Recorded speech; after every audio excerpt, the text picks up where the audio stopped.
కూడి వచ్చిన మీ అందరికీ మన ప్రభువును రక్షకుడైనటువంటి యేసుక్రీస్తు నామములో ప్రత్యేకమైనటువంటి వందనాలు. ప్రార్థన చేసుకుని మనం వాక్యంలోకి వెళ్దాం. మహాపరిశుద్ధుడ, మహాగణుడ, మహోన్నతుడ, సర్వాధికారి, సర్వసృష్టికర్తమైన మా కన్న తండ్రి, మీ పరిశుద్ధమైన, మీ ఉన్నతమైన గొప్ప నామానికి స్తుతులు స్తోత్రాలు చెల్లించుకుంటున్నాం తండ్రి. ఇంతవరకు నేను పాటల ఆనందాన్ని మహిమని కొన్నారని మేము నమ్ముచున్నాం తండ్రి. ఇదిగో తండ్రి, ఈ మాతో చెప్పినటువంటి మాటలను తండ్రి నేను, మీ మనసును తండ్రి నేను గుర్తిరిగి తండ్రి నేను, మీరు మాతో మాట్లాడుతున్నప్పుడు తండ్రి నాయన, మీ మాటలుగా మేము గుర్తిరిగి తండ్రి నాయన నిలబడినటువంటి నన్ను పూర్తిగా మరుగు చేసి నీ ఆత్మ సహాయం ద్వారా మీరు ప్రేరేపించి తండ్రి నాయన, మేము ఏ మాటలు అయితే చెప్పాలని సిద్ధపడి ఉన్నాము తండ్రి నాయన సంఘానికి. ఇదిగో సంఘం కట్టబడడానికి, బలపడడానికి నాయన నీ ఆత్మ సహాయం ద్వారా వారిని మరింతగా అర్థవంతంగా చెప్పే కృప దయచేయమని నడిపించమని తండ్రి నాయన. ఇదిగో తండ్రి నాయన, నిలబడినటువంటి నేనే మాట్లాడుతున్నాను ఆలోచన విధానం తండ్రి వింటున్న సహోదరులకు ఎవ్వరికీ లేకుండా తండ్రి నీ మాటలకు వారు హృదయాన్ని తెరిచి తండ్రి ఆత్మ సంబంధమైన సంగతులతో సరిచేసుకోవడానికి కృప చూపించమని బలపరచమని వేడుకుంటున్నాం తండ్రి నేను. మీరు తగిన సహాయం దయచేయండి. ఇదిగో తండ్రి నేను వినగల చెవి గ్రహించే మనసు అందరికీ అనుగ్రహించమని చిక్కున్నాడు మా ప్రభు, మా రక్షకుడైన ప్రభుని యేసుక్రీస్తు నామములో ప్రార్థన సమర్పిస్తున్నాము పరమ తండ్రి. మరొకసారి వందనాలండి. వాక్యంలోకి వెళ్దాం మనం. కొరింథీయులకు రాసినటువంటి మొదటి కొరింథీ పత్రిక 11వ అధ్యాయము. కొరింథీయులకు రాసినటువంటి మొదటి పత్రిక 11వ అధ్యాయము. కొరింథీయులకు రాసినటువంటి మొదటి పత్రిక 11వ అధ్యాయము 23వ వచనం చదువుదాం. చూడండి. నేను మీకు అప్పగించిన దానిని ప్రభు వలన పొందితిని. ప్రభువైన యేసు తాను అప్పగింపబడిన రాత్రి ఒక రొట్టెను ఎత్తుకుని కృతజ్ఞతాస్తుతులు చెల్లించి దానిని విరిచి, ఇది మీ కొరకైన నా శరీరము, నన్ను జ్ఞాపకము చేసుకొనుటకై దీనిని చేయడని చెప్పెను. ఆ ప్రకారమే భోజనమైన పిమ్మట ఆయన పాత్రను ఎత్తుకుని, ఈ పాత్ర నా రక్తము వలన క్రొత్త నిబంధన, మీరు దీనిలోని త్రాగునప్పుడల్లా నన్ను జ్ఞాపకము చేసుకున్నట్టుగా దీనిని చేయడని చెప్పాను. మీరు ఈ రొట్టెను తిని ఈ పాత్రను త్రాగునప్పుడల్లా ప్రభు వచ్చి వరకు ఆయన మరణమును ప్రచురించెదరు. కాబట్టి ఎవడు అయోగ్యముగా ప్రభు యొక్క రొట్టెను తినును లేక ఆయన పాత్రలను త్రాగును వాడు ప్రభు యొక్క శరీరమును గూర్చి రక్తమును గూర్చి అపరాధి అగును. కాబట్టి ప్రతి మనుష్యుడు తను తాను పరీక్షించుకొనవలను. అలాగూ చేసి ఆ రొట్టెను తిని ఆ పాత్రలను త్రాగవలను. ప్రభు శరీరమును వివేచింపగా తిని త్రాగువాడు తనకు శిక్షావిధి కలుగుటకే తిని త్రాగుచున్నాడు. ఇందువలనే మీలో అనేకులు బలహీనులను రోగులై ఉన్నారు, చాలా మంది నిద్రించుచున్నారు. అయితే మనలను మనమే విమర్శించుకున్న ఎడల తీర్పు పొందకపోదుము. సరిపోద్దండి. ఇది ప్రతి ఆదివారము మనం ఎప్పుడు జ్ఞాపకం చేసి తీసుకొని చదువుతున్నాం. దీన్ని బల్ల కార్యక్రమంలో, ప్రభు యొక్క బల్ల కార్యక్రమంలో దీన్ని చదువుకుని దీన్ని తీసుకుంటాం, చదువుకుని తీసుకుంటున్నాం. అయితే అసలు దీన్ని దేవుడు ఎందుకు అప్పగించాడు? ఇక్కడ అపోస్తలుడైన పౌలు గారు ఒక మాట అన్నారు. ఏమన్నారండి? నేను మీకు అప్పగించిన దానిని ప్రభు వల్ల పొందితిని. యేసు ప్రభు వారు భూమి మీద ఉండగా ఆయన బల్లను ఉద్దేశించి శిష్యులకు బోధిస్తూ రొట్టెను విరిచినప్పుడు పౌలు గారు ఉన్నారా దగ్గర? అండ్ ఉన్నారా? రొట్టె విరిచి ప్రభు వారు భూమి మీదకి వచ్చినప్పుడు రొట్టె విరిచి శిష్యులకు ఇచ్చినప్పుడు శిష్యుల్లో పౌలు గారు ఉన్నారా? లేదు. చాలా జాగ్రత్తగా ఉన్నాడు. కానీ ఇక్కడ ఈయనేమన్నాడు? నాకు అప్పగింపబడిన దాన్ని ప్రభు వలన పొందితిని. అంటే ప్రభు వలన ఆయన పొందుకున్నాడు. ఎలా ప్రభు వలన పొందుకున్నాడు ఒకటి ఆలోచించాలి మనం. రెండోది మరల మరొక మాట చెప్తున్నాడు. ఏమని? ఈ బల్ల గురించి చెబుతూ ఇక్కడ ఒక మాట చెప్తున్నాడు. ఏమని చెప్తున్నాడు చూడండి. దానిని ప్రభు వల్ల పొందితిని. ప్రభు అయిన యేసు తాను అప్పగింపబడిన రాత్రి ఒక రొట్టెను ఎత్తుకుని కృతజ్ఞతాస్తుతులు చెల్లించి దాన్ని విరిచి, ఇది మీ కొరకైన నా శరీరము, ఇది మీ కొరకైన నా శరీరము, నన్ను జ్ఞాపకము చేసుకున్నకై దీనిని. మనకి ఇక్కడ చాలా విషయాలు ఉంటాయండి, అన్ని చెప్పడానికి సమయం సరిపోదు. కాబట్టి మనకున్న సమయం సీనియర్ నాకు చెప్పిన టైము అరగంట. ఈ అరగంటలో ఇంచుమించు 5 ఉన్నాయి, 5, 6 ఉన్నాయి. మరి అన్నీ చెప్పడం కుదరదు కాబట్టి మ్యాక్సిమం ఒకటే అవుతుందని నేను అనుకుంటున్నాను. ఆ ఒక్కటి క్లుప్తంగా చెప్తాను, చాలా జాగ్రత్తగా విన్నాను. కానీ అసలు ప్రభు ఎందుకు అప్పగించాడు రొట్టెను? ఆయన అప్పగించిన రొట్టెను ఆయన ఎందుకు జ్ఞాపకం చేసుకోవాలి? అంటే ఆయన ఎందుకు జ్ఞాపకం చేసుకోవాలి? అసలు ఆ రొట్టెను ఎందుకు అప్పగించాడు? ఆయన ఎందుకు రొట్టెను ఎందుకు అప్పగించాడు? ఆయన ఎందుకు జ్ఞాపకం చేసుకోవాలి ఈ బల కార్యక్రమంలో? మరి మనం ఏం జ్ఞాపకం చేసుకుంటాం? మనం ఏం జ్ఞాపకం చేసుకుంటామండి? మన పాపాలే జ్ఞాపకం చేసుకుంటాం, అవునా కాదా? ఏం జ్ఞాపకం చేసుకుంటాం? బైబిల్ ఏం చెప్తుంది, ప్రభు ఏం చెప్తున్నాడు? నన్ను జ్ఞాపకం చేసుకోండి. కానీ మనం ఎవరిని జ్ఞాపకం చేసుకుంటాం? మన పాపాలను జ్ఞాపకం చేసుకుంటాం. అంటే మన అవసరతను జ్ఞాపకం చేసుకుంటాం. నాకు అది లేదు ప్రభువా, ఇది లేదు ప్రభువా, నాకు అనారోగ్యం ప్రభువా, అవునా కదా? నేను ఏమన్నా లేని చెప్పట్లేదు కదా. మన సైకాలజీలో మనం దేన్నైతే ఆరాధనలో, ప్రభు వల్ల ఆరాధనలో దేన్నైతే కోరుకుంటున్నామో అదే చెప్తున్నాను. కానీ ప్రభు ఎక్కడ ఏమన్నాడో, నన్ను జ్ఞాపకం చేసుకున్నకై దీనిని చెయ్యి. ఆయన ఎందుకు జ్ఞాపకం చేసుకోవాలి?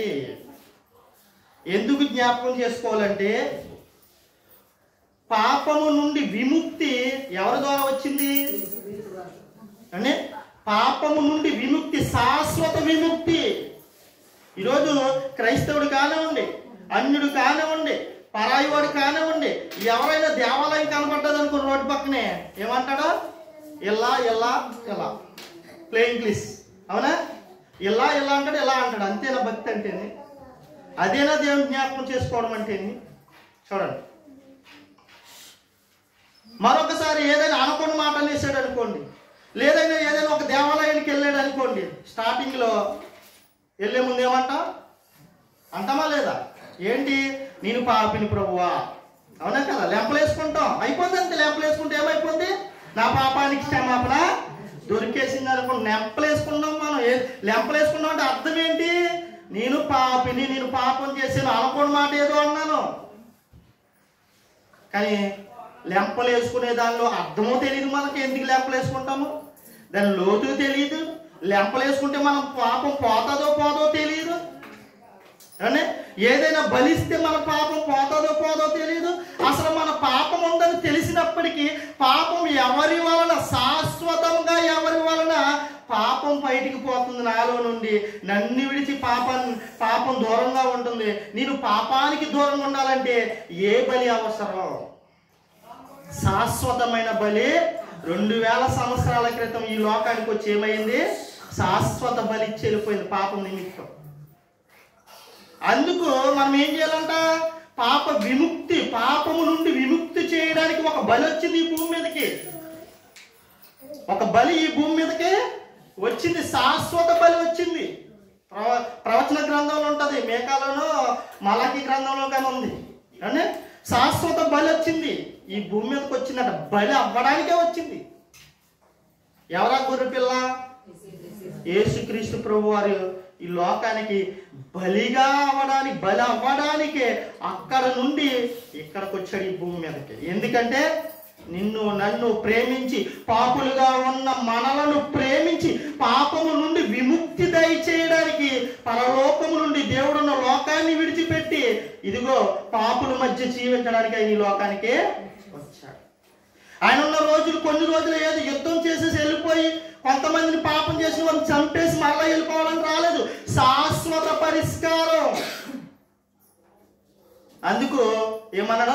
నన్ను జ్ఞాపకం చేసుకోండి. పాపం కాదు, మీరు పాపాలను జ్ఞాపకం చేసుకోండి. మీ పాపాలు క్షమింపబడాలని కదా మారు మనసు పొంది బాప్తిసం తీసుకోమన్నాను మిమ్మల్ని. మరి నువ్వు బాప్తిసం ఎలా తీసుకున్నావు? అవసరాన్ని తీసుకున్నావా? బలవంతంగా తీసుకున్నావా? అదే తల్లిదండ్రులు నిన్ను బలవంతపరిచారా? నన్ను చూడండి ఇక్కడ ఎలా ఉంది. ఎలా ఆలోచించి తీసుకుంటే నీ మారు మనసు, నీ బాప్తిసమో చెల్లదు. మరొక విషయం చెప్తున్నా. మరొక విషయం ఏంటంటే క్రైస్తవ్యం అంటే ఏంటి అసలు? క్రైస్తవ్యం అంటే మనది ఏ మతం అండి? మనది ఏ మతం చెప్పండి? మనది ఏ మతం చెప్పాలి? మనది ఏ మతం? మనది ఏ మతం చూసారా? అడిగితే మీరు ఆలోచిస్తున్నారు. చాలా మంది ఏమంటారండి, నేను మతం తీసుకున్నానంట, చెప్పించి కొట్టేలాలంటుంటారు. మతం తీసుకున్నాను అన్నవాడు. కానీ ఇది మతమా? ఇది మతం మనిషిని మత్తులోకి తీసుకెళ్తుంది. మతం మనిషిని మూర్ఖత్వంలోకి నడిపిస్తుంది. మతం మనిషిని పరాయి మనిషిని ద్వేషించేలా చేస్తుంది. క్రైస్తవ్యం మతం కాదు, కానే కాదు. ఇదేంటిది? మార్గం, పరలోకానికి మార్గం. పాపి నుండి ఒక పాపిలో ఉన్నటువంటి పాప స్వభావాన్ని తీసివేసి, అంటే ఆయన లోకానికి ఎందుకు వచ్చాడు? మత ప్రచారం చేయడానికి రాలేదు. మొట్టమొదటిగా మతాన్ని ఖండించిన వ్యక్తి ఎవరో తెలుసా? యేసుక్రీస్తు ప్రభువారు. ఒకరిని మీ మతంలో కలుపుకోవడానికి భూమిని సముద్రంను చుట్టి వచ్చేదరా అని అడుగుతున్నాడు, ప్రశ్నిస్తున్నాడు. ఒకరిని మీ మతంలో కలుపుకోవాలని భూమిని సముద్రమును మీరు చుట్టూ వస్తారా? మతాన్ని ద్వేషించిన మొట్టమొదటి నాయకుడు యేసుక్రీస్తు ప్రభు. అది తెలియక ఈరోజు క్రైస్తవం కూడా ఏమనుకుంటుంది? క్రైస్తవం అంటే ఒక మతం అనుకుంటుంది. హిందువులు అనుకుంటాకే వాళ్ళు అనుకోవడానికి మన తప్పేమో లేదు. కనుక ఏం చేసింది ఈరోజు? మతం. ఇది ఎవడైతే క్రైస్తవుడిగా ఉండి కూడా ఇది క్రైస్తవం ఒక మతం అనుకున్నాడో వాడు కూడా నరకానికి పోతాడు, ఖచ్చితంగా చెప్తున్నాను. క్రైస్తవుడిగా బ్రతుకుతూ క్రైస్తవం అనేది ఒక మతం అనుకున్నాడో వాడు కూడా ఏమైపోతాడు తెలుసా? నరకానికి పోతాడు. క్రైస్తవ్యం మతం కాదు, మార్గం. మర్చిపోతుంది ఈరోజు క్రైస్తవ్యం. కానీ క్రైస్తవ్యం మతం అనుకుంటే ఏమైందని, తప్పేంటని మీరు అనుకోవచ్చు. క్రీస్తు మత బోధ చేయడానికి ఈ లోకానికి రాలేదు. బోధించేవాడు కూడా మతాన్ని బోధించకూడదు, మార్గాన్నే బోధించాలి. కానీ నువ్వు అలా ఉండకూడదు, నువ్వెలా ఉండకూడదు, నువ్వు అది చేయకూడదు, నువ్వు ఇది చేయకూడదు అని అన్ని మత గ్రంథాలు బోధిస్తున్నాయి. అర్థమవుతుందా? కానీ క్రీస్తు అలా బోధించట్లేదు. బ్రతికి లోకానికి వచ్చి చూపించి నిన్ను నన్ను కరుడు కట్టిపోయినటువంటి హృదయాన్ని మార్చడానికి ఆయన ఈ లోకానికి వచ్చి శిలువ మీద ఏం చేసుకున్నాడు? బలి అర్పణ చేసుకున్నాడు. బలి అర్పణ ఆ క్రీస్తే ఈ లోకానికి వచ్చి బలి అవ్వకపోతే మనం క్రైస్తవం అవుతాం? అసలు ఏమవుతాం? కానీ ఏమవుతాం? ఆ క్రీస్తు లోకానికి వచ్చి బలి అయిపోయాడు కాబట్టి, మన పాప విమోచన కొరకు బలి అయ్యాడు కాబట్టే క్రైస్తవం అవుతున్నాం, క్రీస్తుని అంగీకరించిన వాడు. ఇది మతం కాదు, మార్గం. మర్చిపోకండి. ఈ మార్గంలో ఏముంది? క్రీస్తు ప్రభు ఎలా అయితే ఈ లోకానికి వచ్చి బ్రతుకు చూపించి పాపిని కూడా ప్రేమించి దుష్టత్వం నుండి విడిపించి మార్గం వైపు నడిపించాడో, క్రైస్తవులోనికి వచ్చిన నువ్వు నేను కూడా ఎలా ఉండాలంటున్నాడో అలా ఉండాలి. మరి అలా ఉండాలంటే ఎవరిని జ్ఞాపకం చేసుకోవాలి? ఎవరిని జ్ఞాపకం చేసుకోవాలి? పాపం చేసి పాపలు కాదు జ్ఞాపకం చేసుకోవాల్సింది. నీ పాపాలు కాదు. నువ్వు పాపాలు జ్ఞాపకం చేసుకున్నంతసేపు నువ్వు పాపిగానే ఉండిపోతావు. అంటే ఒకసారి చెప్పాను, మనం దేన్ని ఆరాధిస్తున్నావు, దేన్ని ఆరాధించకూడదని చెప్పాను. నువ్వు పాపాన్ని ఆరాధిస్తున్నావు, పాపాన్ని జ్ఞాపకం చేసుకున్నావు అనుకో, పాపాన్ని ఆరాధిస్తావు. నీకున్న బలహీనతను ఎక్కువ జ్ఞాపకం చేసుకున్నావు అనుకో, బలహీనతనే ఆరాధిస్తున్నట్లు లెక్క. ఇక్కడ క్రీస్తు ప్రభు అంటున్నారు, ఆయన శరీరానికి సాదృశ్యమైన రొట్టెని తీసుకున్నప్పుడు నన్ను జ్ఞాపకం చేసి, ఎందుకు జ్ఞాపకం చేసుకోవాలంటే నీ పాపానికి శాశ్వతమైన విముక్తిని ఎవరు దయచేశారు? ఆయన పాప విమోచన నుండి మనల్ని ఏం చేయడానికి వచ్చాడు? ఒక శాశ్వత పరిష్కారాన్ని. అందుకు ఆయన జ్ఞాపకం చేసుకోవాలి అని చూడండి ఒకసారి. అన్నట్టు ఇంటి తిరిగిన ఒకటి అని అందుకు జ్ఞాపకం చేసుకోవాలి. చేసుకుని మళ్ళీ ఏమంటాడు ఇక్కడ ఆయన? అందుకు జ్ఞాపకం చేసుకుని ఏమంటాడు ఇక్కడ? చాలా జాగ్రత్తగా చూడండి.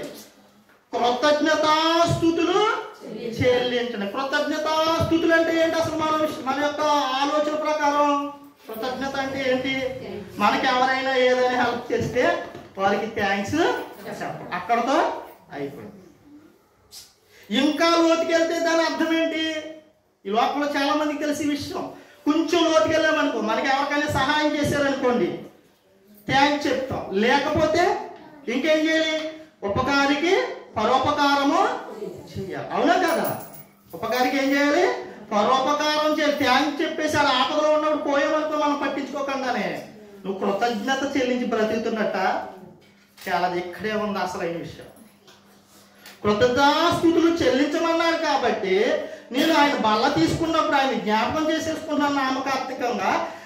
ఆయన్ని కృతజ్ఞతాస్తుతులు చెల్లిస్తున్నాను, థ్యాంక్స్ చెప్తున్నానంటే సరిపోదు. ఆయన నీకు ఉపకారం చేశాడు, పాప విమోచన దయచేశాడు. కాబట్టి నువ్వేం చేయాలి? ప్రత్యుపకారము చేయాలి.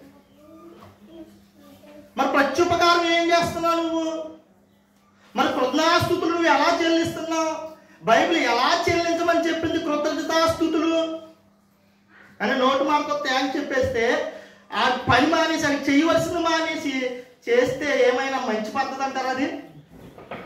అది మంచి పద్ధతేనా? కాదు. చెయ్యవలసింది చెయ్యాలి. ఒక వ్యక్తి దారంపడ వెళ్తున్నప్పుడు బండి యాక్సిడెంట్ అయ్యింది. గుద్దేశావు, నువ్వే గుద్దేశావు అనే, నువ్వే గుద్దేశావు. గుద్దేసి లేక తీసేసావు. ఆ అబ్బాయి లేక తీసేసిన తర్వాత నువ్వేం చేయాలి? అక్కడితో అయిపోయినట్టేనా? ఆయనకి ఏం జరిగింది, ఏమైంది, తీసుకెళ్ళవలసిన బాధ్యత ఉందా నీకు? లేదా? బాధ్యత ఉంది. అలా చూపించిన ఆయనకు నువ్వు అంతా చేశాడు కాబట్టి తప్పు ఎవరిదైనా థ్యాంక్స్ చెప్పావు, దగ్గరుండి తీసుకెళ్ళి చేశాడు. రేపొద్దుడు ఈయనకి ఏదన్నా జరుగుతుంది, నువ్వు చేసేవాడిగా ఉండాలా? అవసరం లేదా? ఇప్పుడు ఆయన ద్వారా నువ్వేం నేర్చుకోవాలి? ఆయనకు మాత్రమే కాదు, ఆ స్థితిలో వేరే ఒక్కడు ఉన్నా కూడా నువ్వు చేసేవాడిగా ఉండాలి. అప్పుడు ఆయన చేసిన సహాయానికి నువ్వు ప్రత్యుపకారం చేసి, ఆయనకే చేయని అవసరం లేదు. ఈ లోకంలో బోలు మంది ఉన్నారు సహోదరులు, వాళ్ళు ఎవరికి చేసినా దేవుడు చూస్తున్నాడు ఖచ్చితంగా. దేవుడు చూస్తున్నాడు. మనకి కొన్ని సందర్భాలు తెలుసు, రుణస్తుల గురించి తెలుసు. తక్కువ ఉన్నవాడిని చెల్లించకపోతే ఎక్కువ ఉన్నవాడు అప్పేమో దేవుడు క్షమించి వదిలేస్తున్నాడు. ఈ 10 రూపాయలు ఉన్న వాళ్ళు ఏం చేస్తున్నాడు? వీడు పీడించి తింటున్నాడు.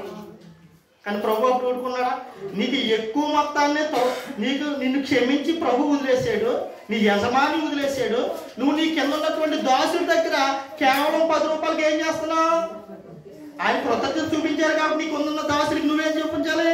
కృతజ్ఞత చూపించాలి. తక్కువే అయినప్పటికీ నువ్వేం చేసావు? అక్కడ కృతజ్ఞత చూపించలేదు. అప్పుడు ఆయన ఏం చేశాడు? ముందు చూపించిన ఆయన నువ్వు కట్టు మొత్తం కట్టాను. అలా ఉంటుంది పరిస్థితి. చెప్తున్నాను అంటే రియాలిటీ లైఫ్లోకి వెళ్ళేటప్పటికి ప్రభు నీకు సహాయం చేశాడు. ఎంత సహాయం? ఈ భూమి మీద ఎవరో చేయలేనటువంటి సహాయం చేశాడు. ప్రభు నీ పాప విమోచన నిన్ను విడుదల చేశాడు. ఎంతంటే ఎవ్వరూ చేయలేని ప్రపంచం మీద అటువంటి సహాయం చేశాడు. మరి అలాంటప్పుడు మనం ఏం చేయాలి? కృతజ్ఞత కలిగి ఉంటే ఆయన థ్యాంక్స్ చెప్పేసి వదిలేసామనుకోండి, ఇందాక చెప్పుకున్న ఉదాహరణ బట్టి వదిలేసామనుకోండి, మరి ఆయనకి నచ్చిందా?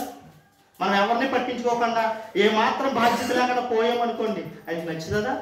నచ్చదు. అదే చెబుతూ అంటున్నాడు రోమిలికి రాసిన పత్రిక. చూద్దాం ఆయన కృతజ్ఞతాస్తుతులు చెల్లించడం ఏంటో చూద్దాం. రోమిలికి రాసిన పత్రిక 12వ అధ్యాయము మొదటి నుండి. కాబట్టి సహోదరులారా, పరిశుద్ధమును దేవునికి అనుకూలమునైన సజీవ యాగముగా మీ శరీరములను ఆయనకి ఎందుకు సమర్పించుకోవాలి? మరి ఆయనకి ఏం చేశాడు? శాశ్వతమైన పాప విముక్తి నుండి నిన్ను విడుదల చేశాడు. కాబట్టి విడుదల చేశాడు కాబట్టి కృతజ్ఞత స్తుతులు చెల్లించడం అంటే ఏంటనుకుంటున్నారు? ఇక్కడ ఆయనకి ఎలా చెల్లించుకోవాలన్నాడు. ఇప్పుడు ఇక్కడ ఏమన్నాడు? చాలా జాగ్రత్తగా వచ్చింది. సహోదరులారా, పరిశుద్ధమును దేవునికి అనుకూలమునైన సజీవ యాగముగా బ్రతికుండగానే మీ దేహాలు ఆయనకంటే దేవునికి ఏం చేసుకోవాలంట? సమర్పించుకోవాలి. అది కృతజ్ఞత కలిగి ఉండడం అంటే. ఆయన జ్ఞాపకం చేసుకోవాలి. ఒకటి ఆయన జ్ఞాపకం చేసుకున్న నీవు కృతజ్ఞత కలిగి జీవించాలి. కృతజ్ఞత అంటే ఏంటి? ఇప్పుడు కృతజ్ఞత అంటే ఏంటి? అంటే కృతజ్ఞత అంటే ఏంటి? పరిశుద్ధమును దేవునికి అనుకూలమునైన సజీవ యాగముగా మీ శరీరములను ఆయనకు సమర్పించుకోండి. ఆయనకు మాత్రమే సమర్పించుకోండి. నువ్వు ఆయనకి సమర్పించుకుంటే కనుక లోకంలో ఉన్నవాడు ఎవరికైనా నువ్వు సహాయం చేయగలుగుతావు. నువ్వు ఆయనకే సమర్పించుకోలేదనుకో, మ్యాక్సిమం నీ కుటుంబానికి కూడా పూర్తిగా సహాయం చేయలేవు. అర్థమవుతుంది నా మాటలో? అంటే మొదట ఆయనకి సమర్పించేసుకున్నాం అనుకోండి, నువ్వు ఎలాంటి వారికైనా చేసుకోగలుగుతావు. ఆయనకే సమర్పించుకోలేదనుకో నువ్వేమి చేయలేవు.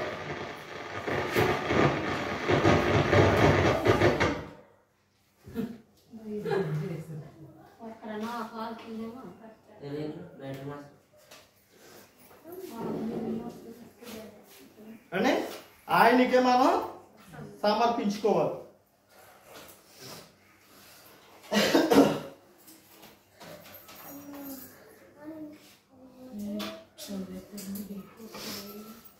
చూడండి ఏం చెప్తున్నాడు చూడండి. సజీవ యాగముగా మీ శరీరమును ఆయనకి సమర్పించుకొనుడని దేవుని వాత్సల్యమును బట్టి మిమ్మల్ని బతిమాలు కొనుచున్నాను. ఇట్టి సేవ మీకు యుక్తమైనది, మంచిది. ఆయన జ్ఞాపకం చేసుకోవడం అంటే ఏంటి? ప్రభు బలలో పాల్గొనడం అంటే ఏంటి? బలలో పాల్గొన్న నీవు ఆయన్ని జ్ఞాపకం చేసి నువ్వేం చేస్తున్నావు? నీ పాపాలే జ్ఞాపకం చేసుకున్నావు. నువ్వు పాపాలు జ్ఞాపకం చేసుకున్నంత వరకు కూడా నువ్వు పాపగానే ఉంటావు. క్షమించమని అడగడం తప్పు కాదు, మరి దాన్ని దాటి రావాలి. ఎంతకాలం నువ్వు అక్కడే ఉంటావు? క్షమించమని అడుగుతున్నావు. బాప్తీసం తీసుకుని 20 సంవత్సరాలు అయింది, ఇంకా నా పాపాలు క్షమించమంటానే ఉంటున్నావు. ఆయన జ్ఞాపకం చేసుకోవట్లేదు, ఆయన కృతజ్ఞాస్తుతులు చెల్లించట్లేదు. కృతజ్ఞాస్తుతులు చెల్లించడం అంటే ఏంటి? ఇప్పుడు ఏదైతే మనకు ప్రభు చేశాడో దాన్ని మనం ఎక్కడైతే ఉన్నామో ఆయన జ్ఞాపకం చేసుకుని మన శరీరాన్ని, మన దేహాన్ని బ్రతికుండగానే దేవునికి ఏం చేసుకోవాలంట? సమర్పించుకోవాలి. అలా సమర్పించుకున్నప్పుడే మనం ఆయనకి ఏం చేస్తున్నట్టు? ప్రభు నీవు నా కొరకు, పాపముల కొరకు నువ్వు శిలువలో బలి అయ్యావు కదా, ఇదిగో నేను జ్ఞాపకం చేసుకుని నీ కృతజ్ఞాస్తుతులు చెల్లిస్తున్నాను. ఎలా చెల్లిస్తున్నావు? సజీవ యాగముగా ఈ శరీరాన్ని ఆయనకి సమర్పించుకోవాలి.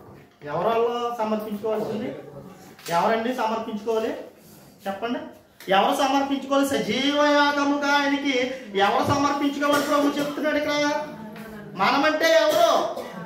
ప్రభు బల్లలో పాల్గొన్నాం. అసలు బల్లలో పాల్గొన్నాడు ఏమైపోయినట్టు? ఇంకా అసలు ప్రభువే నాకు అవసరం లేదు అంటున్నట్లు లెక్క.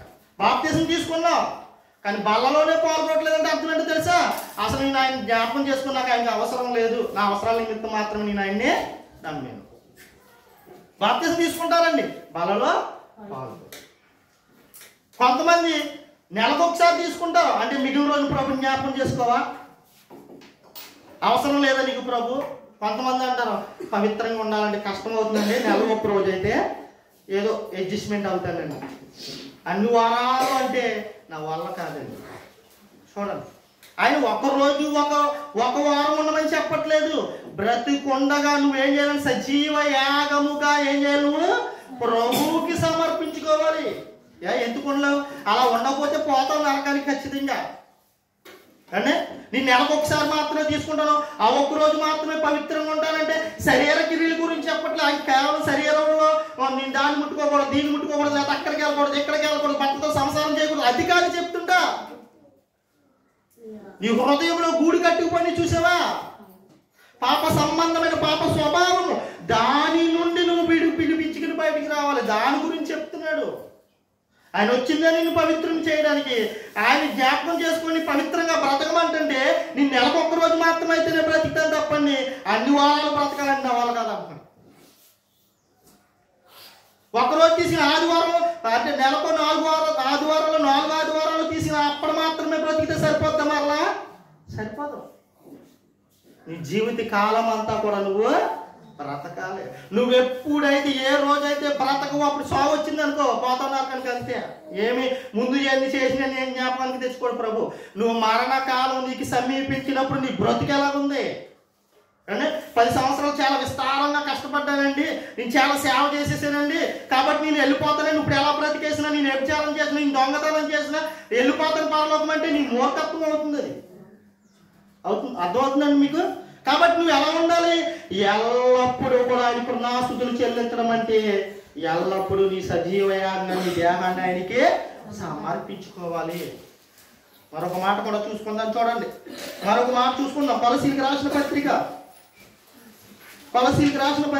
2వ అధ్యాయం 7వ వచనం. కొలసీలకు రాసిన పత్రిక 2వ అధ్యాయం 7వ వచనం. కావున నేను ప్రభువైన క్రీస్తు యేసును అంగీకరించిన విధముగా ఆయన యందు ఏరు పారిన వారై ఇంటి వలె కట్టబడుచు మీరు నేర్చుకొనుచున్న ప్రకారముగా విశ్వాసమందు స్థిరపరచబడుచు కృతజ్ఞతాస్తుతులు చెల్లించుటయందు విస్తరించుచు ఆయన యందు నడుచుకుని. ఎక్కడుండి నడుచుకోమన్నాడండి? అర్థమైనప్పుడు మీకు ఎందుకు ఆయన యందు నడుచుకోమన్నాడు? నీ పాప విమోచన కొరకు ప్రభు మాత్రమే శిలువలో తన్ను తాను అప్పగించుకున్నాడు. నీ పాప విమోచనకి కనుక ఈ లోకంలో ఉన్న ఏ జంతువు లేదా ఏదైనా ఒక ఫలమో కనుక అయ్యిందనుకో, నువ్వు అందులో ఉండాలి, ఫలంలో ఉండాలి, లేదా జంతువులో ఉండాలి, లేదా జంతు స్వభావమే నీకు వస్తుంది. అందుకే ఎన్ని ఆత్మలు అర్పించినా నీకు ఏం రావట్లేదు? మారు మనసు రావట్లేదు. దేవునిలోనికి నువ్వు వెళ్ళలేకపోతున్నావు. దేవుని స్వభావం కలిగిన వాడు మాత్రమే నీ పాపాల కొరకు బలి అవుతేనే నువ్వు ఆయనలోకి వెళ్ళగలుగుతావు. అప్పుడు స్వభావం ఏమవుతుంది? పాప స్వభావం దైవ స్వభావంగా మారుతుంది. నాకు అదేం అవసరం లేదు అంటే కనుక నువ్వు దేనైతే నీ పాపాలకు క్షమాపణ వచ్చింది, దేని వల్ల అయితే వచ్చింది అనుకున్నావో అదే నీ హృదయంలో ఉంటది. పాపం నుండి నువ్వు ఎప్పటికీ విముక్తుడివే కాలేవు. అంటే ఏమన్నాడు చూడండి, అదే వచ్చిన అదే అధ్యాయం అదే వచ్చిన 3వ లైన్ చదువు. 3వ లైన్ చదువు ఒకసారి. విశ్వాసమందు స్థిరపరచబడుచు కృతజ్ఞతాస్తుతులు చెల్లించుటయందు విస్తరించుచు. అని కృతజ్ఞతాస్తుతులు చెల్లించుట యందు విస్తరించుచు అంట. ఏంటి అసలు? థ్యాంక్స్ చెప్తే సరిపోదు కదా అంటే రోజంతా థ్యాంక్స్ థ్యాంక్స్ థ్యాంక్స్ థ్యాంక్స్ అని చెప్పాలా? విస్తరించడం అంటే ఏంటి? ఆలోచించారు ఈ మాట. కృతజ్ఞతాస్తుతులు చెల్లించుట యందు విస్తరించాలంట. ఏంటి అసలు? అర్థం అవట్లేదు మనకు బైబిల్. మతం మతం మతం మతం మతోన్మాదులు ఎలా అయితే మతం అని పేట్లు అయిపోతున్నారో ఈరోజు క్రైస్తవం కూడా ఏమనుకుంటుంది? మతం అనే భ్రమలో ఉంది. అర్థం కాలేదు మనకి. ఆయన ఏమన్నాడు? నువ్వు కృతజ్ఞతాస్తుతులు చెల్లించుట యందు విస్తరించాలి అంటే నీ శరీరాన్ని నీ దేహాన్ని ఆయనకి సమర్పించుకోమన్నాను కదా. దినదినము ఒక రోజు 2 గంటల సమయాన్ని ఇచ్చావా, నెక్స్ట్ ఏం చేయాలి? 3 గంటల సమయమి, 4 గంటల సమయమి, అలా పెంచుకుంటూ పో. నీ పనిలో, నీ యొక్క ఆస్తిలో, నీ ధనంలో ఎవరికి ఇవ్వాలి చోటు, ఎవరిని మహిమపరచాలి, ఎవరికి కృతజ్ఞతాస్తుతులు చెల్లించాలి? దేవునికి కృతజ్ఞతాస్తుతులు చెల్లించేవాడుగా ఉండాలి. దాని ద్వారా అలాగనుకోవచ్చు మనం. అంటే ఎన్నో పాఠాలు విన్నాం కదా. చెల్లించలేమా? నీ దగ్గర ధనం ఉంది, దాని ద్వారా దేవుడి కృతజ్ఞతాస్తుతులు చెల్లించలేమా? చెల్లించడం ఎందుకు? విస్తరించలేమా? విస్తరించగలం. కానీ విస్తరించకుండా అయిపోయి మేము ఎందుకు అయిపోయింది తెలుసా? ప్రభువుని నమ్ముకుంటే సరిపోద్ది, పరలోకం వెళ్ళిపోతాం. నేను మతం తీసుకున్నాను. చాలా మంది అంటారు, ఏమమ్మా పలానా ఫుడ్ తినవా, పలానా దినకార్యం దగ్గరికి రావా? అమ్మ మతం తీసుకున్నానండి. ఎవరు చెప్పాడు మతం అని అసలు నీకు? కొంత తినకూడదని ఎవరు చెప్పాడు? చచ్చిపోయిన కాడికి వెళ్ళి తినకూడదని ఎవరు చెప్పాడు? తీసుకురండి. మతం తీసుకున్నానని నువ్వన్నా, మతం అని ఎవడన్నా సరే ప్రభు ఎవరిని విడిచిపెట్టడం. మరలా చెప్తున్నా, ఇది మతం కాదు. మనకు అర్థం కాదు. ప్రభు ఆదిలోనే భూమి మీదకి వచ్చినప్పుడు ఏమన్నాడు? మతాన్ని ద్వేషించాడు. మతం వల్ల మనిషి ఎప్పటికీ మారడు. ఒకవేళ క్రైస్తవం కూడా మతమే అనుకుంటే నువ్వు ఎప్పటికీ మారవు. ఖచ్చితంగా చెప్తున్నాను నేను. క్రైస్తవం కూడా మతమే, నేను క్రైస్తవ మతంలో ఉన్నానని ఆలోచన అనేది నీలో ఉంటే నువ్వు ఎప్పటికీ మారవు. అర్థమవుతుందండి ఆ మాట? మనం క్రైస్తవ మతంలో ఉన్నామని మనమంటే అన్ని జనులు కాదు, మనమే అనుకుంటే మనం ఎప్పటి చచ్చే వరకు కూడా మనం మారం. మన బ్రతుకు ఎలా ఉంటుంది తెలుసా? చీకటి సంబంధమైన బ్రతుకులోనే ఉంటుంది. క్రైస్తవ్యానికి మతం లేదు, కులం లేదు, వర్గం లేదు, ప్రాంతం లేదు, ఏ తేడా లేదు. అని క్రైస్తవానికి ఏం లేదు? కులం లేదు, మతం లేదు. ఖచ్చితంగా నమ్మాలి. మీలో కుల గజ్జి ఉన్నా నరకానికి పోతారు, మత గజ్జి ఉన్నా నరకానికి పోతారు. మళ్ళా చెప్తున్నాను, దేవుడు ప్రతి మనిషిని తన పోలికలో తన స్వరూపమందు ఈ భూమి మీద తీసుకొస్తున్నాడు. నువ్వు పుడితే పుట్టాలి, ఎవరిలో కాదు, ఒక మతానికి చెందిన వాడిలో కాదు, దైవత్వాన్ని ధరించుకున్న మనిషిగా పుడుతున్నావు, మానవత్వం కలిగిన వాడిగా పుడుతున్నావు. మతం అనే పేరుతో ఏమైపోతుందో తెలుసా? మూర్ఖుడు అయిపోతున్నావు. అది క్రైస్తవమైనా కావండి, ఇంకోటైనా కానివ్వండి. ఇక్కడ ప్రభు అంటున్నాడు, మీరు ఆయన యందు ఉంటే కనుక మీరేమవ్వాలంట? కృతజ్ఞతాస్తుతులు చెల్లించడం యందు విస్తరించాలంట, పెరగాలంట. అభివృద్ధి చెందాలి. కృతజ్ఞతాస్తుతులు చెల్లించే విషయంలో ఏమవ్వాలంట? అభివృద్ధి చెందాలి. ఎక్కడ ఉన్నావా? ఇక్కడ నీవు ఇక్కడ మాత్రం ఉంటే సరిపోదు. ఎన్నాళ్ళైంది సంఘం కట్టి ఇక్కడే ఉన్నా. ఈ 4 కొంపలు దాటి వెళ్ళలేదు, 10 దాటి వెళ్ళకపోయాం. మనం ఎందుకు వెళ్ళకపోయాం? ఆయన జ్ఞాపకం చేసి ఆయనకు కృతజ్ఞతాస్తుతులు చెల్లించే విషయంలో విస్తరించట్లేదు. ఆదిమ సంఘాలు ఎందుకు విస్తరించిని? ఇప్పుడున్నా చూసారా భూమి మీద క్రైస్తవ్యం, అదంతా విస్తరించినట్లు కాదని క్రీస్తునందు అదన్నీ మత శాఖలే. ముఖం మీద చెప్తాను నేను. ఎవడైతే క్రైస్తవ్యం మతం అని బోధిస్తున్నాడో దైవజనుడు కానీ ఎవడైనా కాదండి, వాడు మతాన్ని విస్తరించుకుంటున్నాడు తప్ప క్రీస్తు మార్గాన్ని విస్తరించలేకపోతున్నాడు. అలా ఉంటే ఖచ్చితంగా క్రైస్తవుడిగా పిలవబడుతున్న ప్రతి ఒక్కరు ఎక్కడ పోతాడు తెలుసా? నరకానికే పోతాడు. బైబిల్ అర్థం కావట్లేదు మనకి. నిన్న మొన్న ఒక స్టేటస్ పెట్టుకున్నాడు, ఏమని? క్రైస్తవ మతంలో స్త్రీని గౌరవించరండి, చాలా చులకనగా చూస్తారండి, పాపిగా చూస్తారండి అని రాసి పక్కన మా మతంలో అయితేనండి మాతృదేవోభావ అంటామండి. స్టేటస్ పెట్టుకుంటే సరిపోతాం మాతృదేవోభావ అని. ఒక స్త్రీని పక్క నుంచి వెళ్తుంటే నువ్వు ఎలా ఉండాలి? తల్లిలా చూడాలి. అలా చూశాడు నా ప్రభు. వ్యభిచార స్త్రీని కూడా అమ్మా అని పిలిచాడు. ఆయన గొప్పడా నువ్వు గొప్పడా? స్టేటస్ పెట్టుకున్నాడు గొప్పడా? వ్యభిచార స్త్రీ పాపిని కూడా ప్రేమించి ఏం చేశాడు తెలుసా? పాపము నుండి విడుదల దయచేశాడు నా ప్రభు. పాపము హృదయము నుండి విడుదల దయచేశాడు నా ప్రభు. కానీ నువ్వేమంటున్నావు? క్రైస్తవుడు మతమని మతంలో స్త్రీకి పెద్దపీట లేదని చిన్నపీట ఉంది. నీకు తెలుసా అసలు? స్త్రీని ఎలా పోల్చాడో దేవుడు నీకు తెలుసా? తల్లిని తండ్రిని సన్మానించమని చెప్పాడు. తల్లిని కనుక సన్మానించకపోతే ఏమైపోతావు అన్నాడా? ఏమైపోతావు అన్నాడండి? శాపగ్రస్తుడు అయిపోతావు అన్నాడు. తల్లిని కనుక నువ్వు సన్మానించకపోతే, చూసుకోకపోతే జాగ్రత్త ఏమైపోతావు? శాపగ్రస్తుడు అయిపోతావు అన్నాడు. పెట్టుకున్న పనికి మాలోడు మరి తల్లిని చూస్తాడో లేదో నాకు తెలియదు, కానీ చెప్తున్నాను, అర్థం చెప్తున్నాను. కానీ ఒక స్త్రీ వెళ్తుంది, ఇష్టం వచ్చినట్టు మాట్లాడతాడు, బండి మీద వెళ్తాడు, ఎలా పడితే అలా చూస్తాడు, వ్యభిచార కామ చూపులతో చూస్తాడు. స్టేటస్ మాత్రం మాతృదేవోభావ, పితృదేవోభావ పెట్టుకుని సరిపోయిందా? కానీ నా ప్రభు అంటున్నాడు, తల్లిదండ్రులను సన్మానించు, లేకపోతే శాపగ్రస్తుడు అయిపోతావు. భార్యను ప్రేమించు. భార్యను ప్రేమించమని చెప్పలేదండి. బైబిల్ తెలదు, బైబిల్ చదవడు. ఎందుకు విమర్శిస్తున్నారు? మన బ్రతుకు బాగలేదు, అందుకే వాళ్ళు విమర్శిస్తున్నారు. కానీ మన బ్రతుకు బాగుంటే, మాదిరి చూపించుంటే కనుక ఎవరైనా విమర్శిస్తారా మనల్ని? ఎవరైనా క్రైస్తవ్యాన్ని విమర్శిస్తారా? ఇదో మత ప్రచారం అంటారా? అంటాం. ఎందుకు అంటున్నాడు? మన బ్రతికే బాగలేదు. సామెత ఉంది, మన ఇల్లు మన బిడ్డ బంగారం అయితే ఏమవుతుంది? మన బిడ్డ బంగారం అయితే మనం బంగారం అయితే పక్కడు ఎవడో కూడా మనల్ని ఏరెత్తి చూపించడం. మనం ఎలా ఉన్నాం? మురికిగా ఉన్నాం, పెంటగా ఉన్నాం. ప్రతి ఆదివారం బలలో పాల్గొంటాం, ప్రభువుని జ్ఞాపకం చేసుకుంటున్నానంటాం, పాపాలే జ్ఞాపకం చేసుకుంటాం చచ్చి వరకు. ఆయన కృతజ్ఞతాస్తుతులు చెల్లిస్తున్నానంటాం. 10 రూపాయలు, 20 రూపాయలు, 100 రూపాయలు కానుకెత్తే వేసేసాను, దశంభాగం ఇచ్చేసాను. దశంభాగం ఇమ్మని చెప్పలేదు. సజీవ యాగముగా మీ శరీరాన్ని సమర్పించుకోండి. ప్రభు అది కోరుకున్నాడు. నిన్ను నువ్వే సమర్పించుకుంటే ఏం చేసుకోగలవు? నువ్వు ఎంతవరకు ఏది చేయాలి, ఎక్కడ చేయాలి, ఎలా చేయాలో నీకు అర్థమవుతుంది. కానీ అర్థమవుతుంది. ఒకడు అంటాడు అసలు సంఘానికి వెళ్ళకూడదు అంటాడు. ఎక్కడ నేర్చుకుంటావు పాఠాలు? సంఘానికి వెళ్ళకపోతే, సహవాసానికి వెళ్ళకపోతే నువ్వు ఎక్కడ నేర్చుకుంటావు? నీకు నేర్పేవాడేడి?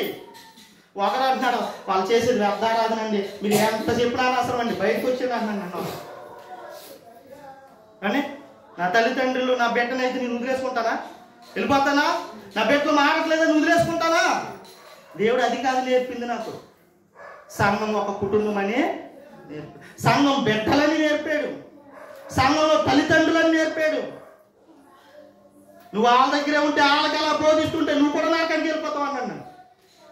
అంటే నీ బిడ్డ నరకానికి వెళ్ళిపోతావు, నీ కుటుంబం నరకానికి వెళ్ళిపోతాను. అర్థమవుతుందా? అయినా నేను మిమ్మల్ని ఎందుకు ప్రేమిస్తున్నానంటే నా ప్రభు నాకు చెప్పాడు, ప్రేమించమని చెప్పాడు. కానీ వాళ్ళు మారండి ఎంత చెప్పినాని అన్న వాళ్ళు ఎంతో మంది ఉన్నారు నా దగ్గర. వాళ్ళు మారండి, అయినా నేను ఎందుకు తెలుసా? బాధ కలిగిన వాళ్ళు అంటున్నా సరే, బాధ కలిగిన ఏ రోజు మారకండి ఎందుకు వస్తుందని తెలుసా? దేవుడు నాకు నా ప్రభు నాకు నేర్పాడు అని. ఎలా ఉన్నా చచ్చే వరకు నీ ప్రయత్నం నువ్వు చేయి.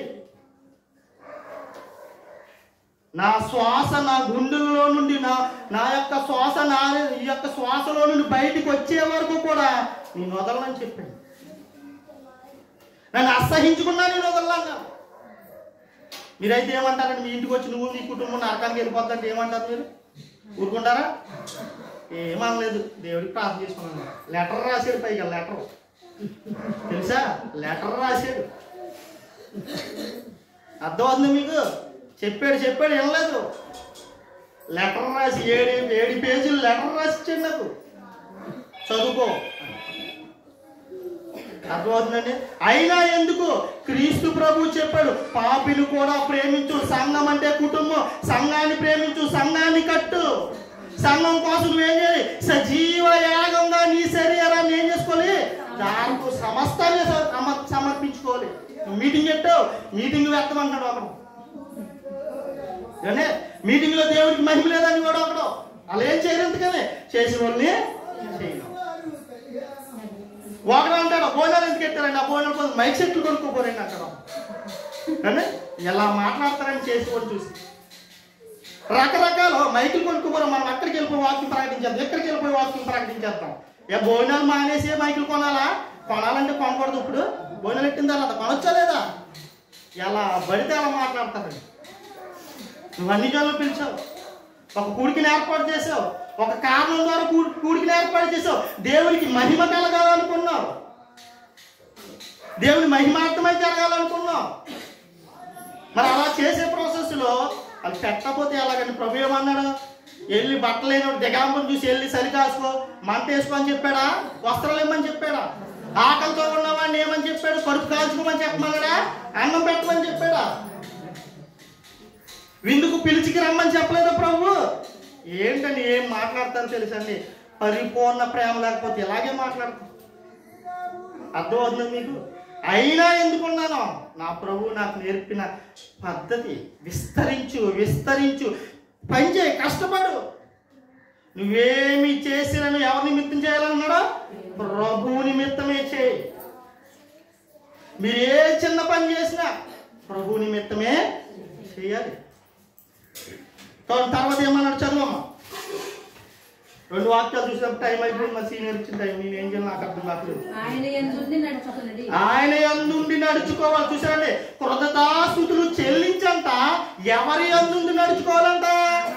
ప్రభువునందుండి నడుచుకోవాలి. పాపంలో ఉండి నడుచుకున్నంతసేపు పాపమే చేస్తాం తప్ప మనకి ఏం రాదా? విడుదల రాదు, మన బ్రతుకు మారదు. నువ్వు ఎవరికైతే కృతజ్ఞతాస్తుతులు చెల్లిస్తున్నావో ఆయన యందుండి కనుక నువ్వు కృతజ్ఞతాస్తుతులు చెల్లించే విషయంలో ఏమవ్వాలి? దినదినము విస్తరించాలంట. మొదటి శతాబ్దపు క్రైస్తవులు అలాగే విస్తరించారు. దేశం కాని దేశం వచ్చి లోకానికి వచ్చి మిషనరీలు అలాగే విస్తరించారు. ప్రభు నేర్పాడు వాళ్ళకి. మతాన్ని తీసుకురాలేదు వాళ్ళు. ప్రేమలో ప్రభు నాకు చేసినటువంటి మేలుకి ప్రతిగా నేనేం చేయాలి? అనేకులు చీకటిలో మగ్గిపోతున్నారు, అంధకారంలో మగ్గిపోతున్నారు, అనేకమైనటువంటి దురాచారంలో మగ్గిపోతున్నారు, అనేకమైనటువంటి అబద్ధాన్ని నమ్ముతున్నారు. వాళ్ళందరినీ ఏం చేయాలనుకున్నారు? వెలుగు, ప్రభు యొక్క వెలుగులోనికి చాలా తెరవబడాలి కళ్ళు అనుకున్నారు. మిషనరీలు రాకముందు మన దేశం ఎలా ఉందో తెలుసండి? ఆడది జాకెట్ కట్టుకోవడానికి లేదు, కానీ స్త్రీ జాకెట్ కట్టుకుంటాక లేదు. మరి అంటే అలంకరించుకోమని ఒళ్ళంతా కప్పుకోండి. ఎవరు చెప్పారు నీకు? ప్రభు చెప్పాడు. ఆ రూల్స్ తీసుకొచ్చింది ఎవరో? క్రైస్తవ మిషనరీలు. కానీ స్త్రీ చదువుకోవడానికి లేదు. మొట్టమొదటి చదువుకున్న స్త్రీ ఎవరో తెలుసా? సావిత్రిబాయి పూలే. కానీ ఆమె చదువుకుంటుంటే పుస్తకం పట్టుకుని వెళ్తుంటే ఎంతో మంది పండితులు హేళన చేశారండి. మరి ఆవిడ చదువుకోవడానికి కారణం ఎవరో తెలుసా? ఆవిడ యొక్క దృక్పథాన్ని ఇచ్చింది ఎవరో తెలుసా? క్రైస్తవ మిషనరీలు. ఆ రోజు వాళ్ళు వచ్చారు కాబట్టి, క్రైస్తవ మిషనరీలు మన దేశానికి వచ్చారు కాబట్టి, జ్ఞానం అంటే ఏంటో నేర్పారు కాబట్టి, మనం ఎలా బ్రతకాలో నేర్పారు కాబట్టి. మరొక విషయం తెలుసా? భర్త చనిపోతే భార్యను కూడా చంపాలి. దాన్ని అడ్డగించింది, బీజం పోసింది క్రైస్తవ మిషనరీలు. వాళ్ళే రాకపోతే కనుక ఏమవుతుంది తెలుసా? భర్తలు పోయిన స్త్రీలందరూ కాటిలో ఏమైపోదురు, వాళ్ళు కూడా శవాలుగా కాలిపోయారు బ్రతికుండగానే. తెలుసా మీకు? బాల్య వివాహాలు, భర్త చనిపోతే ముసలోడికి ఇచ్చి చేశాడు, చిన్నపిల్లలను తీసుకుని. ఇవన్నిటిని ఎవరు ఆపారు? క్రైస్తవ మిషనరీలు ఈ దేశానికి వచ్చారు. కాబట్టే ఈరోజు నా దేశం, మీ దేశం, మన దేశం ఎలా ఉంది? ఎవరిష్టం వచ్చినట్టు వాడు కుక్క మురినట్టు మురుగుతున్నారండి ఈరోజు. అయినా ఎందుకు ఊరుకున్నాను తెలుసా? ప్రభువుకి అప్పగించి. తెలియక వాళ్ళు మాట్లాడుతున్నారు. చదువుకున్నారని చదువుకున్న వాళ్ళు కూడా పుస్తకాలు చదువుకున్నారు, చరిత్ర తెలుసు, అన్నీ తెలుసు. అయినప్పటికీ క్రైస్తవుడు ఏం చేశాడండి అంట. ఒకడంటాడు, అంబేద్కర్ రాజ్యాంగాన్ని రాశాడు కదండి, 400 సీట్లు 500 సీట్లు వచ్చేస్తే రాజ్యాంగమే తీసి అడుక్కు తింది. కానీ రాజ్యాంగం తీసేస్తే చట్టమే లేకపోతే ఏమవుతుంది? ఎవరు ఇష్టం వచ్చినట్టు వాడు బతికుతాడు. అప్పుడు అంటే నీకేంటి అన్యాయం? నువ్వు స్వతంత్రంగా తిరుగుతున్నావు అంటే, నువ్వు పుస్తకం బట్టి కాలేజీకి వెళ్తున్నావంటే, ఈరోజు దీప్తి కానీ, ఈశ్వర్ కానీ, నాని కానీ, దేవా కానీ చదువుకుంటున్నావు అంటే, మనం చదువుకుంటున్నాం అంటే కారణం క్రైస్తవ మిషనరీలు ఈ దేశానికి వచ్చేది తెలుసా? విద్య, వైద్యం ఫ్రీగా నేర్పించారు. ఈరోజు చూసారా, వాళ్ళు వెళ్ళిపోయిన తర్వాత ఎలా ఉంది? అంతా డబ్బు, అంతా డబ్బు, అంతా డబ్బు. ఆ రోజు చదివిన వాళ్ళందరూ ఎలా ఉన్నారు? మంచి మంచి నాయకులుగా ఉన్నారు, డాక్టర్లుగా ఉన్నారు.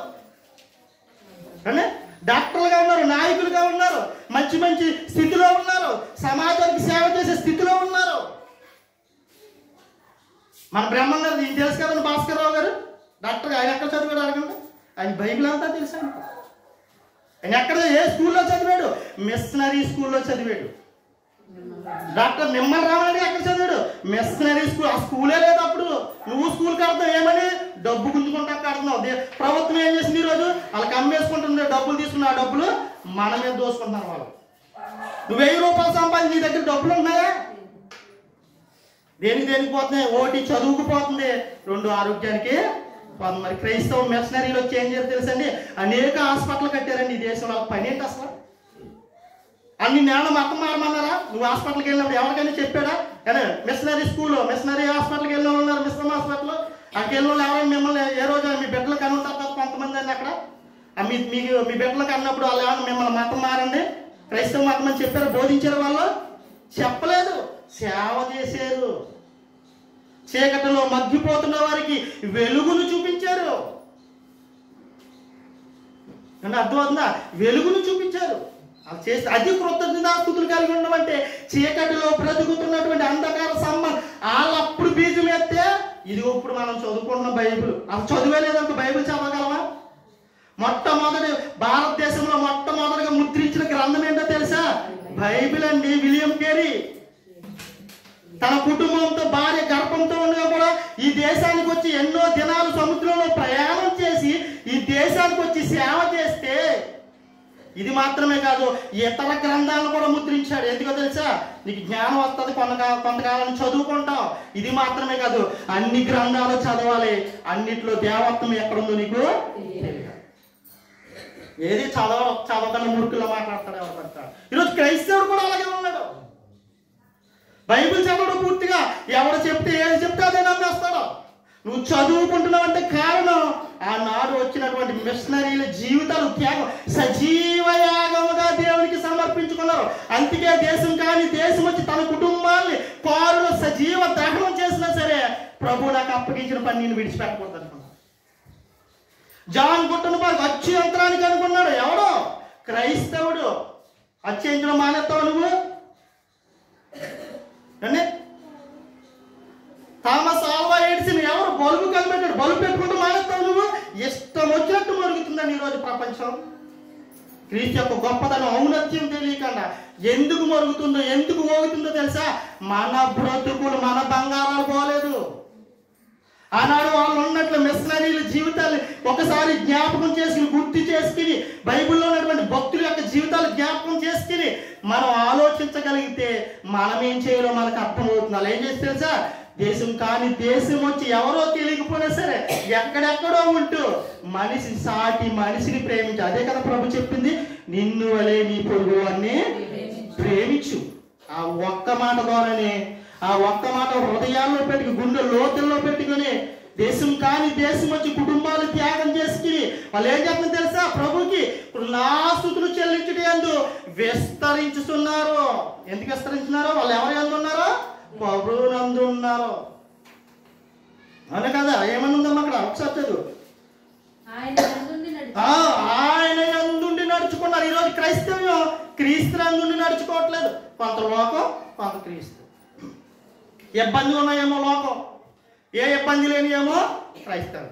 ఒక ఆవిడ అంటుంది, మీ మతంలోకి వచ్చేస్తే బాగుండండి, ఖర్చు తక్కువ ఉంటుంది, పెళ్ళిళ్ళకి పంతులు గారికి ఇవ్వక్కర్లొద్దు, ఒక మొత్తం చూసుకోక్కర్లొద్దు, వీళ్ళకి అంటే నీ బతికంతా దేనికోసం ఇప్పుడు డబ్బులు అయిపోతుందని బాధ. భక్తి ఏం కాదు ఎందుకని మరలా అదే ఎవరిపోయామంటే మీ మతంలోకి వచ్చేస్తే బాగుండు. అలాంటి వాళ్ళు వద్దా మరి రావద్దు, మీకు దండం పెడతాను. కానీ డబ్బులు అయిపోతాయని, లేదా డబ్బులు ఖర్చు పెట్టేసుకోవాలని, లేదా ఇది ఒక మతం, ఈ మతంలోకి వెళ్ళాలని ఉద్దేశంతో అయితే అసలు ప్రభు దగ్గరికి రావద్దు. మన పాపపు బ్రతుకును మార్చుకోవడానికి ప్రభు దగ్గరికి రావాలని కోరుకుంటూ ఇంతటితో ఈ మాట ముగిస్తున్నాను. ఇంకా చాలా ఉంది. కృతజ్ఞతాస్తుతులు చెల్లించడం అంటే ఏంటో కూడా ఇప్పటికీ అవ్వలేదు. అర్థమైంది మీకు? ఏమేమి ఉన్నా చెప్తున్నాను. కృతజ్ఞతాస్తుతులు చెల్లించాలి, జ్ఞాపకం చేసుకోవాలి ఆయన్ని. అర్థమవుతుందా? జ్ఞాపకం చేసుకోవాలి, కృతజ్ఞతాస్తుతులు చెల్లించాలి. ఇంకా ఏమన్నా చూడండి, చాలా విషయాలు ఉన్నాయి, అవన్నీ నేర్చుకోవాలి. ప్రభు బాగా ఏదో తేడాగా తీసేసుకుంటున్నాం. తీసుకునే వాళ్ళనేమో అయ్యి బాబాయ్ చాలా కష్టం అండి, మా ఇంట్లో పవిత్రంగా ఉండాలి, మా వల్ల పవిత్రంగా లేకపోతే నరకానికి పోతాం. అది అర్థం అవ్వట్లేదు. ఇక్కడ తీసుకోవడం వల్ల ఏంటో తెలుసా? ఇక్కడ ప్రభు బల్ల తీసుకోవడానికి కారణం ఏంటో తెలుసా? ఆయన జ్ఞాపకం చేసుకుని ఆయన పనిలోనూ ఉండాలని జ్ఞాపకం చేస్తున్నాడు. అంతే. ఏదో నెలకోసారి, సంవత్సరానికి ఒకసారి తీసేసుకుంటే తర్వాత కనవ రోజు ఎలా బతికేసినా పర్లేదంటే మరణం నీ ముందు ఉంటుంది, సత్తం నరకానికి పోతాం. అంతే. అదే కనుక వారం వారము తీసుకుంటే ఏమవుతుంది? ఆయన జ్ఞాపకం చేసుకుంటావా? ఆయన మరణాన్ని జ్ఞాపకం చేసుకుంటావా? ఆయన ఎలా కష్టపడ్డాడో జ్ఞాపకం చేసుకుంటావా? మెడిసిన్ పాఠం చేస్తుంది. డాక్టర్ గారికి వచ్చి వారానికి ఒక ఇంజక్షన్ చేయించుకోమన్నారు అనుకోండి, నాకు వద్దు నెలకి చేయించుకుంటాను అన్నావు అనుకో, జబ్బు ఎక్కువ అవుతుందా తగ్గుతుందా? జబ్బు ఎక్కువే అవుతుంది, తగ్గదండి నీకు. క్రమంగా వారం ఖచ్చితంగా కంప్లీట్ కావాలనుకో, లేదంటే వారానికి ఒకటే వేసుకుంటాను ఏంటంటే ఈ జబ్బు తగ్గిద్దా పెరిగిద్దా? ఖచ్చితంగా ఏం చేయాలి? ఖచ్చితంగా నీకు ఏం అవసరం? మెడిసిన్ అవసరం. ఏంటి మెడిసిన్ అంటే? ప్రభు రొట్టె ద్వారా ఏంటి నీకు ప్రయోజనం అంటే ఆయన్ని జ్ఞాపకం చేసుకుంటా నా పాపాల కొరకు సిలువలో శాశ్వత పరిష్కారాన్ని ఇచ్చాడు ప్రభు. ఆయన జ్ఞాపకం చేసి ఏం చేస్తావు? కృతజ్ఞతాస్తుతులు చెల్లిస్తావు. ఆయన జ్ఞాపకం చేసి కృతజ్ఞతాస్తుతులు చెల్లించే విషయంలో విస్తరించేవాడిగా ఉంటావు. ఆయన జ్ఞాపకం చేసుకుని ఆయన యందు ఉంటావు. ఆయన యందు లేకపోతే నరకం ఖచ్చితం. బాప్తిసం తీసుకున్నా సరే, అర్థమవుతుంది మీకు? బాప్తిసం తీసుకున్నా సరే ఆయన యందు ఉండి బ్రతకకపోతే, బ్రతికుండగా ఆయన మన శరీరాలు ఆయనకి సమర్పించుకోకపోతే ఖచ్చితంగా నరకానికి పోతాం. డౌట్ ఏమీ లేదు. మన బ్రతుకులో క్రీస్తు రానంత వరకు మనం దేన్ని ఆచరిస్తున్నట్టు తెలుసండి? ధర్మశాస్త్రాన్ని ఆచరిస్తున్నట్టు. మన బ్రతుకులో మార్పు లేకుండా నేను దీన్ని బోధించకూడదు. నా బ్రతుకులో మార్పు లేకుండా నేను బోధించకూడదు. నేను దేన్నైతే మీకు చెప్తున్నాను దానిలో నాకు మార్పు లేదనుకోండి, ఖచ్చితంగా శిక్ష నా మీదకి వస్తుంది. ఖచ్చితం. ఇది ఒకనాడు తెలిసి తేలిక నేర్చుకుని చెప్పేసాం, అది ఎంత తప్పు తర్వాత తెలుసు. దేవుని యందు ఏర్పరచబడాలి, దేవునిలో ఉండి బోధించాలి, క్రియలను మార్చుకోవాలి, బ్రతుకుని మార్చుకోవాలనే విషయం ఎప్పుడు తెలిసింది? ఆత్మ సహాయం ద్వారా, దినదినము దేవుని యొక్క సహవాసం ద్వారా తెలిసింది. అసలు సంఘానికి వెళ్ళక్కర్లేదు అన్నాడు. అక్కడ ఇంకేం నేర్చుకుంటామో చెప్పండి. ఇంట్లోకి వెళ్ళి ఇలా కొట్టుకోవాలి ముగ్గురు. అది ప్రతి దినం చేసుకోవచ్చు కదా. కుటుంబ ప్రార్థన ఎప్పుడు చేసుకోవాలి? ప్రతి దినము చేసుకోవాలి. సహవాసం అవసరమా కదా? ప్రతి దినము తప్పక కూడుకోమన్నాడు. సహవాసాన్ని మానొద్దన్నాడు, అన్నాడు లేదా? ఆ సహవాసమే అవసరం లేదంట. ఎలా పడితే అలా మాట్లాడుతుంది ఈరోజు సమాజం. అటువంటి దుర్బోధనలో ఉన్నా నాకే జ్ఞానం తెలుసు అనుకుంటాడు ఒకడు, నేనే పరలోకి వెళ్ళిపోతాను అనుకుంటున్నాడు ఒకడు, మిగిలిన వాళ్ళు ఎవరో మిషనరీల గురించి చెప్తే ఏమన్నా తెలుసండి? నువ్వు చూసి వచ్చావా అన్న. కానీ ఆ భక్తి ఎలా చేశారో చూపించిన, వాళ్ళ క్రియలు ఎలా చేశారో ఒకసారి చూడండి అంటే, నువ్వు చూసి వచ్చావా? ఎవడో రాసిన పుస్తకం నమ్ముతావు నువ్వు? మరి నీ చరిత్ర తెలియొద్దా? నీ దేశ చరిత్ర నీకు తెలియొద్దా? నీ దేశానికి ఎవరి ద్వారా ఈ గ్రంథం మన దేశానికి వచ్చిందో తెలియొద్దా? ప్రభు ఎవరి ద్వారా వచ్చాడో తెలియొద్దా? మూలం ఉందా లేదా? రావడానికి కారణం దేవుడు అయినప్పటికీ మరి కష్టపడ్డ వాళ్ళు జ్ఞాపకం చేసుకోలేదా? ఏం అవసరం లేదంటారు. కానీ మనం కూడా ఎలా ఉన్నాం? నాకు ప్రభు అవసరమో లేదు, మళ్ళీ తీసుకుంటాం, ఆదివారం ఆరాధనకు వస్తాం, కార్యక్రమంలో పాల్గొంటాం, మా ఇష్టానుసారంగా మళ్ళా లోకంలోకి వెళ్ళేసి బ్రతికేస్తాం. కానీ ప్రభుని జ్ఞాపకం చేసుకో, ఆయన కృతజ్ఞతాస్తుతులు చెల్లించో, ఆయన యందుండి నడుచుకోము, ఆయన యందుండి నడుచుకోము అనుకుంటాం. ఏది మిస్ అయినా ప్రభు నిన్ను నన్ను కూడా వదలడం. అని అప్పటి వరకు మనం ఏం చేస్తున్నాం? మన బ్రతుకును మార్చుకోకుండా మనం క్రైస్తవంలో ఉన్నంత సేపు ఎక్కడ ఉన్నట్టు?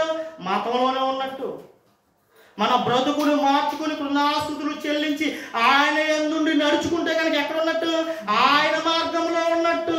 ఇది జ్ఞాపకం చేసుకోవాలి మనం. ఇలా బ్రతకగలిగిన నాడే నువ్వు నలుగురికి ఏం చేయగలవు? వెలుగుని చూపించగలవు. లేదంటే నీలో వెలుగు ఉండదు. నీలో వెలుగు లేనప్పుడు ఇంకొకరికి ఏం చూపించగలవు? వెలుగుని చూపించలేవు.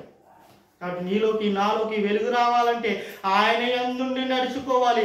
ఎల్లప్పుడూ ఆయన ఆల్రెడీ చెప్పిన ఆరాధన అంటే ఏంటి? ఆరాధన ఎలా చేయాలి?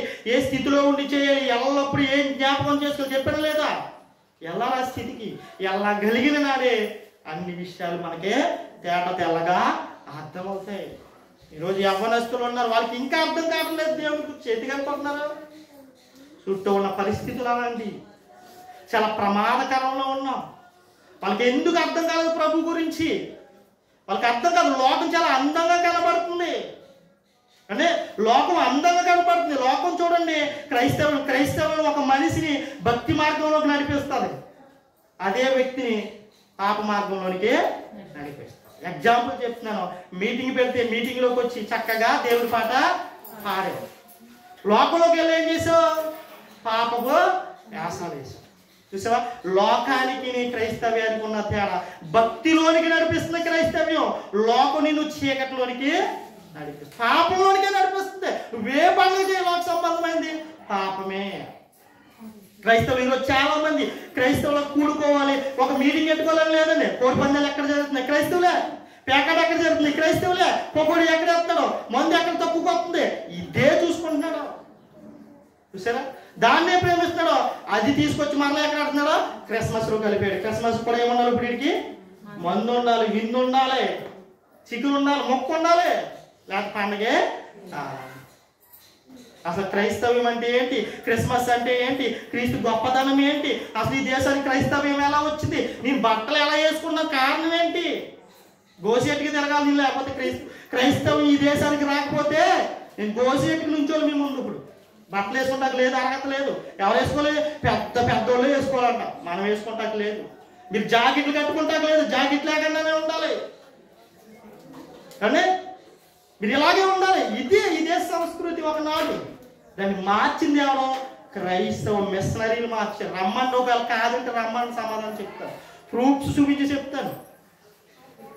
ఇక్కడి నుంచి ఎవరిని సరే వ్యర్థంగా వాగొద్దని చెప్పండి. చదువుకోమానండి. చదివి రెండింటిని దగ్గర పెట్టి చదువుకి పరిశీలించి, ఎవడో చెప్పిన పనికి మాలోడు చెప్పిన మాట నమ్ముతావు. నీకు జ్ఞానం ఉంది కదా, నీకు చదువు ఉంది కదా, నువ్వు చదువుకున్నావు కదా, ఎంతకాలం అమాయకత్వంలో ఉంటావు?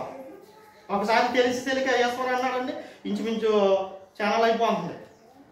కానీ ఒక ఆయన అగ్గెత్తానంటండి, ఎక్కువ సీట్లు వచ్చేస్తానంటండి, రిజర్వేషన్ తీసేస్తానంటండి. అంటే అన్ని రిజర్వేషన్ తీసేస్తే నీకు ఏమైనా మెడల్ చేయించేస్తాడు అనుకున్నావేమో. ఏం చెప్పి ప్యాంట్ ఇప్పేసి డారేసి తిరగలను తిరుగుతావా? నీకు తెలీదు, లోతు తెలీదు. ఆనాడు వాళ్ళు కష్టపడ్డారు కాబట్టి ఈరోజు మనం బట్టలు వేసుకుని తిరుగుతున్నాం. మతం ఎప్పటికీ గొప్పది కాదు. క్రైస్తవమైనా కానివ్వండి, ఇంకోటైనా కానివ్వండి, మతం మనిషిని ప్రేమించదు. నువ్వు క్రైస్తవుడిగా ఉండి మతం అనుకుంటే నువ్వు ఎప్పటికీ మనిషిని ప్రేమించు. క్రైస్తవ్యం మతం కాదు, క్రీస్తు మార్గం, దేవత్వంలోకి నడిపించే ఒక మార్గం అని నువ్వు నమ్మినప్పుడే సాటి మనిషిని నువ్వు ప్రేమించగలవు, స్త్రీని గౌరవించగలవు, సహోదరుని ప్రేమించగలవు. అప్పటి వరకు మతం అనే మత్తులో ఉన్నంత సేపు నువ్వు ఎవరిని ప్రేమించాలి. క్రైస్తవం కానీ ఏదైనా కాను. క్రైస్తవుడు కూడా అలా ఉన్నాడు. ఎందుకు అనుకున్నాడు? ఇదో మతం అనుకున్నాడు ఈరోజు. అందుకే బ్రతుకులు మనకే మారట్లేదు. ప్రభుకి కృతజ్ఞతాస్తుతులు చెల్లించే బ్రతుకు మనలో లేదు. ఆయన యందు మనం నడుచుకోలేని వారిగా ఉండిపోతున్నాం. కాబట్టి ఎంతటి మాటలు ముగిస్తున్నాను అనుకున్నాను, ఎక్కువ సమయం చెప్పేసాను, క్షమించాలి. ప్రార్థన చేసుకుందాం. మహాపరిశుద్ధుడ, మహాగణుడ, మహోన్నతుడ, సర్వాధికారి, సర్వసృష్టికర్తమైన మా తండ్రి, ఈ ఘనమైన నీ పరిశుద్ధమైన ఉన్నతమైన నామానికి స్తుతులు స్తోత్రాలు చెల్లించుకొచ్చున్నాను తండ్రి నాయన. ఇదిగో తండ్రి నాయన, ఇంతవరకు మీరు మాతో మాట్లాడిన మాటలు బట్టి మీకు స్తుతులు స్తోత్రాలు చెల్లించుకొచ్చున్నాను తండ్రి. విన్న మాటలు విడిచిపెట్టకుండా మా హృదయములో భద్రం చేసుకుని తండ్రి నాయన, మా బ్రతుకుని మార్చుకుని నీ కుమారుడి యందు మేము నడుచుకోవడానికి మా కృప చూపించండి తండ్రి. ఎంతవరకు వ్యర్థంగా నీ కుమారుడి యొక్క శరీరానికి సాదృశ్యమైన రొట్టెలో మేము పాల్గొన్నామేమో, ఏ యోగ్యత లేకుండా ఆయన రక్తంలో మేము పాల్గొన్నా మేము తీసుకున్నామేమో, మమ్మల్ని క్షమించి ఈక నిందైనా సరే తండ్రి నాయన ఆయనను మాత్రమే జ్ఞాపకం చేసుకుని ఆయనకు కృతజ్ఞతాస్తుతులు చెల్లించి ఆయనను అందుండి నడిచి విస్తరించి కృతజ్ఞతాస్తుతులు చెల్లించడం విస్తరించి ఆయన యందు నడుచుకునే భాగ్యాన్ని నాకు దయచేయమని, అట్టి ధన్యతలు నాకు, నా కుటుంబానికి, నా సంఘానికి, నా యొక్క సహవాసానికి, పరిచయకు దయచేయమని, ఇంకను బలముగానైనా కట్టబడి సంఘం కట్టబడి అనేకులు చీకట్లో ఉన్న వారిని వెలుగులోనికి నడిపించడానికి తండ్రి. దినదినము మమ్మల్ని మేము నలగబొట్టుకుని మా శరీరాన్ని నలగబొట్టుకుని తండ్రి నీ పని కొరకు అర్పించుకోవటే ధన్యతను, అట్టి బాధ్యతను మాకు దయచేయమని, తోడుని నడిపించమని తండ్రి. క్రీస్తు రాకడ వరకు మా ప్రాణం పోకడ వరకు వాక్య ప్రకారంగా జీవించే జీవితం దయచేయమని త్వరగా నీ కుమారుడు మా ప్రభుడు మా రక్షకుడైన ప్రభువైన యేసుక్రీస్తు నామమున ఈ ప్రార్థన సమర్పిస్తున్నాము పరమ తండ్రి. ఆమేన్. అందరికీ మరొకసారి వందనాలండి. ఎవరైనా ఇబ్బంది పెట్టుండే మాట